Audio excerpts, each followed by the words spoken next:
Quando perguntam para que serve a filosofia, eu costumo dizer isso também.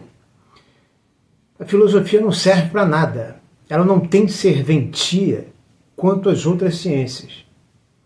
A filosofia é uma ciência anterior a todas as outras ciências. Ela dá base para todas as outras ciências. Ela, na verdade, ela não serve para nada. Ela não tem serventia, essa serventia como nós conhecemos, essa utilidade como nós conhecemos. Apesar dela ser essencial e fundamental. Essa é a diferença. A filosofia clínica é uma outra coisa. Não estou aqui falando de filosofia clínica. Eu estou falando que as pessoas têm uma certa ideia de que na filosofia tudo é muito lindo, muito maravilhoso. Mas a filosofia não é isso. A filosofia não é esse negócio que cura. Que você vai ler Platão, vai ler Sócrates, vai ler Aristóteles, vai ler Sartre, vai ler Heidegger e vai ficar muito bem resolvido de cabeça, vai resolver seus problemas. Não, esses caras vão botar muito mais problemas na tua cabeça. Ou seja, não só a filosofia não cura, como ela pode te trazer sérios problemas. A filosofia é uma rosa, mas cheia de espinhos.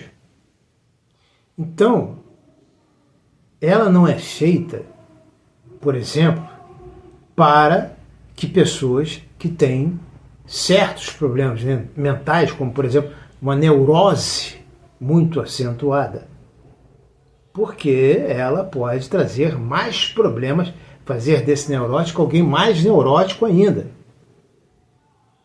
E de um psicótico nem se fala. Mas existem muitos por aí que pretendem fazer da filosofia livro de autoajuda e escrevem livros nesse sentido, e pessoas que entram de gaiato no navio, achando que vão ali ler um filósofo e ter a chave para todos os seus problemas.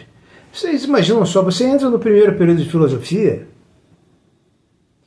você encontra um filósofo maravilhoso, que você acha que vai resolver todos os seus problemas. Você é um adulto jovem. No segundo período, você já conhece um cara que vai desdizer tudo que aquele outro disse. No terceiro período, você acha um cara que faz a síntese de todos os dois, e nem concorda nem discorda. No quarto período, você conhece um filósofo que senta o cacete em todos eles.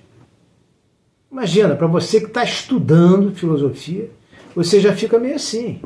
É tipo, se você não tiver plasticidade mental, elasticidade intelectual, a tua mente puff, porque um puxa de um lado, o outro puxa de outro, outro filósofo vem, puxa para cá, o outro puxa para lá, o outro puxa para cima, o outro puxa para baixo. Se você não tiver essa elasticidade, essa plasticidade mental, tua cabeça estoura em 1000 pedacinhos, meu amigo. Vocês estão entendendo o que eu quero dizer? A filosofia é deletéria? Não, não é isso que eu estou dizendo. Mas não pense que é um buquê de rosas sem os espinhos. A filosofia é uma espécie de cura da alma. Ela ajuda a achar paz, sentido na vida e equilíbrio. Isso aí é, no mínimo, uma meia-verdade. No mínimo, uma meia-verdade. Para não dizer que é uma mentira. É porque a filosofia está muito em moda e livros de filosofia vendem muito. Que a filosofia pode iluminar caminhos, ela pode. Mas ela também pode escurecer alguns caminhos, te deixar na mão no meio da noite angustiado e paralisado. Isso ela pode fazer também. Ela pode muito bem ser um remédio para algumas pessoas e um veneno para outras. Então há que se ter cuidado com a filosofia. Você quer devorar livros de filosofia, sempre devorou, então acho que você jamais terá esse tipo de problema. Mas tem algumas pessoas que começam a ficar muito esquisitas depois que leem certos livros de filosofia. A filosofia, por exemplo, ela questiona Deus, o sentido da vida, a moral, a liberdade. Isso pode ser muito libertador, mas pode ser muito perturbador também. Isso pode ser destruidor e destruir a mente de alguém que já está fragilizado. A filosofia é questionamento. E aí você começa a questionar tudo, não para. Quando você começa a questionar tudo, você vai ter, e aí alguns estão aptos para fazer isso, assim, por isso que a filosofia ela não é, também não é porque eu estou dizendo isto aqui, não é porque eu estou falando dos espinhos da filosofia, dos espinhos da rosa da filosofia, que eu vou dizer que a filosofia é para poucos nobres, não.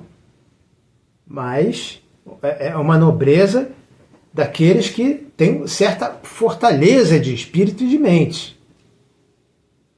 Senão você realmente não aguenta. Assim, desde pequeno, quem nunca teve esse pensamento? Meu filho, aos 3 anos de idade, me perguntou: pai, quem é o pai de Deus?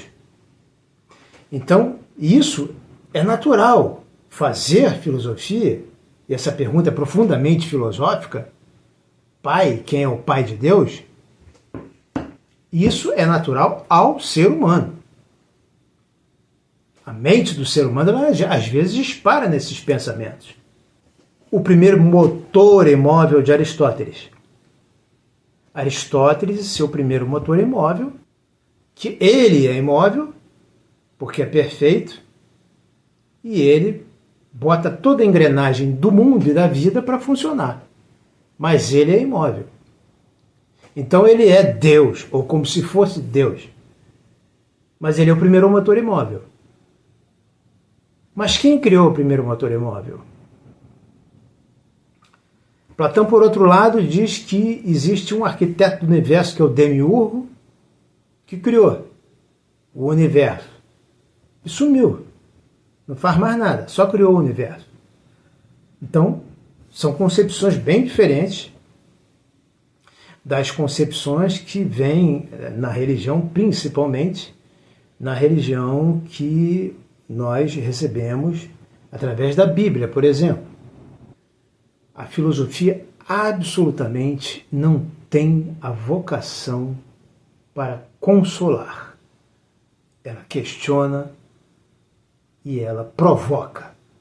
E até mesmo existem filósofos que eram perturbados ou ficaram perturbados. Nietzsche enlouqueceu. Ele viu um cavalo sendo açoitado, se agarrou ao cavalo, teve uma crise de choro desesperadora e nunca mais voltou a ser o mesmo. Schopenhauer era misantropo e pessimista. Tem que ter uma certa estrutura para encarar o pessimismo de Schopenhauer. Cioran, um filósofo romeno que se radicou na França, ele dizia que o maior erro foi nós termos nascido. Isso aí provavelmente ele pegou da Grécia Antiga. Grécia Antiga, e Nietzsche passa por aí também. A Grécia Antiga, assim como Nietzsche, valorizavam a vida e desprezavam a morte. Diziam que a morte é o fim de tudo, que a vida tinha que ser aproveitada e que a morte seria o fim de tudo e que seria a pior coisa que poderia acontecer a alguma pessoa, seria morrer. Eu não estou falando que a filosofia tem que ser imprópria para menores de 18 anos ou sei lá quem, entendeu? Também não estou dizendo que estudar filosofia enlouquece. Mas muitos dos grandes filósofos e também estudantes e estudiosos de filosofia viveram com profundos tormentos internos. Encarar uma sensação de vazio dentro de si e no mundo não é para qualquer um. Filosofia não substitui terapia. Muita gente vai para a filosofia em busca de alívio emocional. As pessoas tentam preencher lacunas, quando na verdade elas tentam preencher com livros de filosofia, quando na verdade elas precisariam de um profissional da psicologia ou até mesmo da psiquiatria. A filosofia pode ajudar a entender o mundo, mas não necessariamente a lidar com ele emocionalmente. Trocar um terapeuta ou um psiquiatra por um livro de Kant pode ser como tentar curar uma ferida com uma lupa. Você vê melhor, mas não cura. E ainda há o risco da paralisia existencial. Alguns caem em estado de paralisia, questionam tanto, refletem tanto, que perdem a capacidade de agir. O existencialismo, por exemplo, mostra que a vida não tem sentido intrínseco. Isso pode ser libertador, ou pode deixar a pessoa completamente perdida e sem chão. A liberdade total, ela pode ser um fardo insuportável para algumas pessoas. Então vamos lá. Quando que a filosofia ajuda e quando que a filosofia atrapalha? Ler certos autores sem uma base emocional sólida é como você mergulhar em águas profundas sem saber nadar. Então a filosofia, por isso mesmo, precisa ser abordada com responsabilidade. Às vezes, a pessoa tem uma capacidade intelectual maior e ela consegue entender a dificuldade que são realmente os livros de filosofia. E a pessoa que não tem essa capacidade toda intelectual, ela corre o risco realmente de interpretar alguma coisa de modo pior ainda do que já é. E isso vai lhe causar certos danos. Mas geralmente ela desiste, ela acha que é coisa de maluco, que não dá para entender nada do que se fala ali.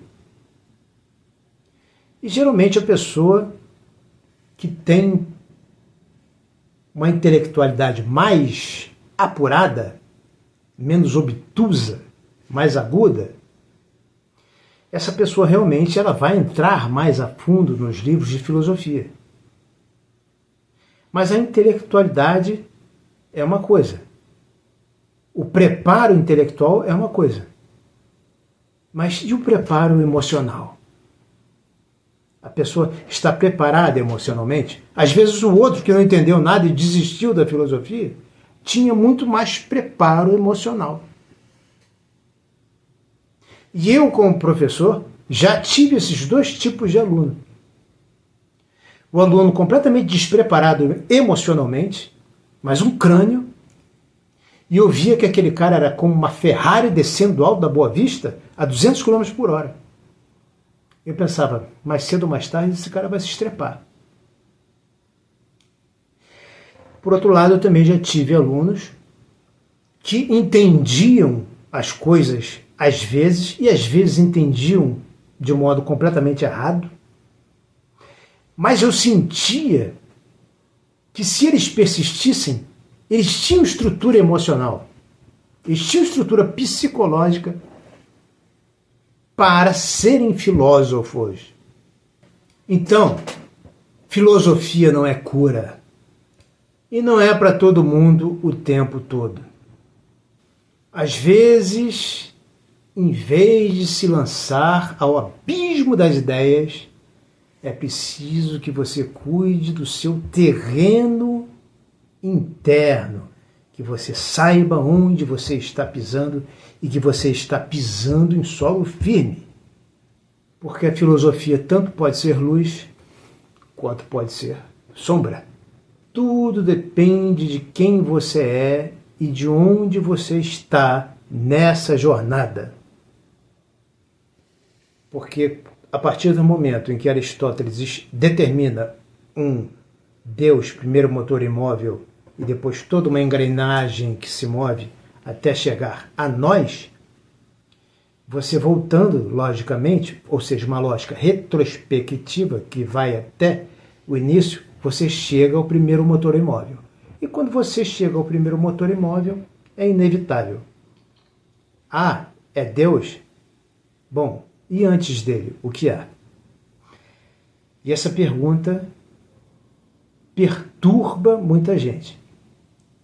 Então, o Bergson, por exemplo, ele diz, Bergson, que existem problemas que são colocados pela razão inteligente, que são de uma estupidez incrível, e que esses problemas, eles simplesmente não deveriam ser colocados jamais.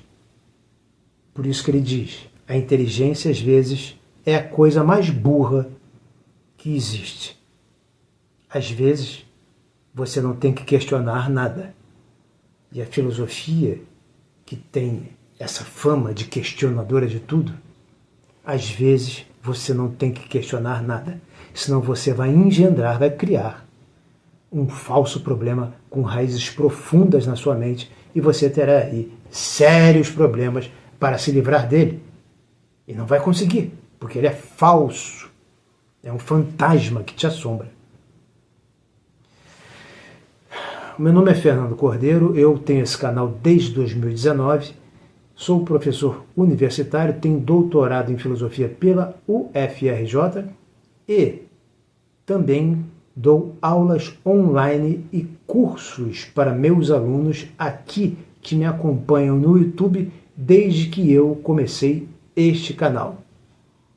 Eu faço cursos sobre Bergson, dou cursos sobre Bergson, sobre filosofia oriental e outras coisas mais. E os meus alunos pediram para que eu voltasse a falar aqui, que isso ajuda em muito. Então resolvi voltar a falar. Estamos aí.